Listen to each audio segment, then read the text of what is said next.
ମୁଁ କ'ଣ ଖାଇଲିନି ନା କ'ଣ ତ ଲୁଣ ଡାକିନି ମୁଁ ଖାଇଦେବି। ବସ ବସ ଖାଇବା। ଆଜି କ'ଣ କ'ଣ ଆଇଟମ୍ ହେଇଛି ଦେଖ। ଆଜି ଭାତ କରିଛି, ଏଠି ଛୋଲେ ମଟର ତରକାରୀ ଟିକେ କରିଛି, କାବୁଲି ସୋଲା ଯାଉ କୁହନ୍ତି। ଏଠି ଭଜା ଟିକେ କରିଛି, ଭେଣ୍ଡି କଲରା ଆଳୁ ଭଜା। ଆଉ ଏଠି ଟିକେ କାକୁଡ଼ି କାଟିଛି।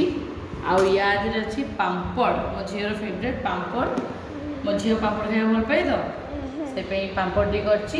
ଯେହେତୁ ରବିବାର ଆପଣ ଜାଣିଛନ୍ତି ମୁଁ ଆଇଁଷ ଖାଉନି, ମୋ ଝିଅ କହୁଥିଲା ଆଜି କ'ଣ ଟିକେ ଆଇଁଷ ଆଣିବା ପାଇଁ। ନା, ଠାକୁର ଯେପର୍ଯ୍ୟନ୍ତ ନ ବସେ, କାଲି ଅଣ୍ଡା କରିଥିଲି ସେଇଟା ଅଲଗା କଥା, ଆଉ ଠାକୁର ଯେପର୍ଯ୍ୟନ୍ତ ନ ବସୁଛନ୍ତି କିଛି କରିବିନି।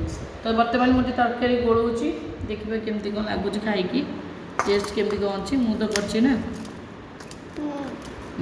ଦେଖ